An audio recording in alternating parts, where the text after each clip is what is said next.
Assalamualaikum warahmatullahi wabarakatuh. Halo semuanya, perkenalkan nama saya Septia Anggraini dari kelas 3A6 Prodi Manajemen Fakultas Ekonomi. Hari ini saya akan menjelaskan tentang analisis strategi produk dan juga penerapannya. Apa sih analisis strategi produk dan bagaimana penerapannya? Nah, hari ini aku bakal bahas itu dan menjelaskan secara detail ya. Strategi produk adalah cara yang digunakan suatu perusahaan untuk merencanakan pengembangan produk agar sesuai dengan kebutuhan dan keinginan konsumen. Strategi ini bertujuan supaya produk tidak hanya laku di pasaran tetapi juga memiliki nilai dan keunikan dibandingkan produk lain. Dengan strategi yang tepat, perusahaan dapat mengetahui apa yang diinginkan konsumen dan bagaimana cara memenuhinya. Strategi produk yang dirancang dengan baik akan membantu perusahaan dalam menciptakan produk yang bernilai, meningkatkan kepuasan konsumen, serta mempertahankan daya saing di pasar. Oleh karena itu, perusahaan perlu melakukan analisis strategi produk secara berkelanjutan agar mampu bertahan dan berkembang dengan lingkungan bisnis yang kompetitif. Apa sih pentingnya strategi produk? Strategi produk memiliki peranan yang sangat penting karena produk merupakan elemen utama dalam kegiatan pemasaran. Tanpa produk yang memiliki nilai dan kualitas yang baik, perusahaan akan sulit untuk menarik minat konsumen. Strategi produk membantu perusahaan dalam memahami kebutuhan pasar, mengurangi risiko kegagalan produk, serta menciptakan keunggulan kompetitif.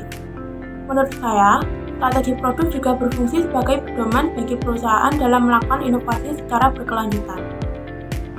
Tujuan utama dari strategi produk adalah menghasilkan produk yang dapat diterima oleh pasar serta memberikan keuntungan bagi perusahaan, seperti memenuhi kebutuhan dan harapan konsumen, menciptakan keunikan produk dibandingkan dengan produk pesaing, meningkatkan kepuasan dan loyalitas konsumen, mempertahankan keberlangsungan produk dalam jangka panjang.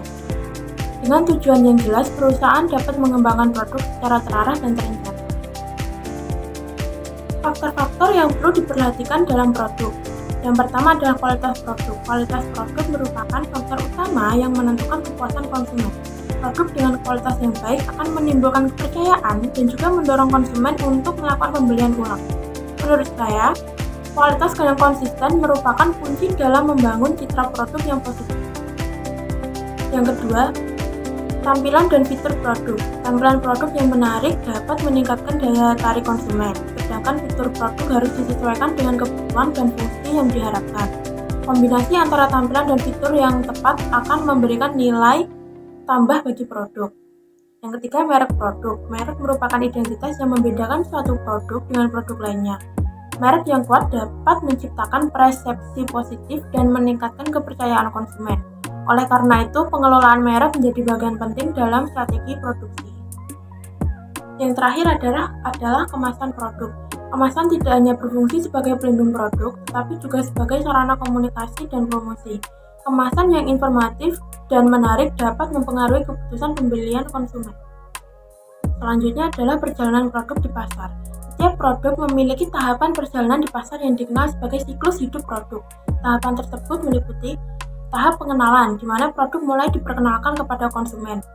Yang kedua, tahap pertumbuhan, ketika tingkat penjualan mengalami peningkatan. Yang ketiga adalah tahap kedewasaan, saat penjualan relatif stabil dan persaingan semakin ketat. Yang keempat adalah tahap penurunan, di mana minat konsumen mulai menurun. Menurut saya, perusahaan perlu melakukan evaluasi dan penyesuaian strategi pada setiap tahap agar produk tetap mampu bersaing. Contoh penerapan strategi produk. Sebagai contoh, sebuah perusahaan minuman melakukan pengembangan produk dengan menambah varian rasa, serta mempengaruhi desain kemasan. Strategi ini bertujuan untuk menarik segmen pasar yang lebih luas dan menyesuaikan produk dengan tren konsumen. Hal tersebut menunjukkan bahwa strategi produk harus bersifat dinamis dan adaptif terhadap perubahan pasar. Kesimpulan dari pemaparan saya hari ini, berdasarkan analisis yang telah dilakukan, dapat disimpulkan bahwa strategi produk merupakan aspek yang sangat penting dalam keberhasilan suatu perusahaan. Strategi produk yang dirancang dengan baik akan membantu perusahaan dalam menciptakan produk yang bernilai, meningkatkan kepuasan konsumen, serta mempertahankan daya saing di pasar. Oleh karena itu, perusahaan perlu melakukan analisis strategi produk secara berkelanjutan agar mampu bertahan dan berkembang dalam lingkungan bisnis yang kompetitif. Sekian pemaparan saya hari ini, semoga bermanfaat dan terima kasih sudah menyaksikan pemaparan saya hari ini. Wassalamualaikum warahmatullahi wabarakatuh.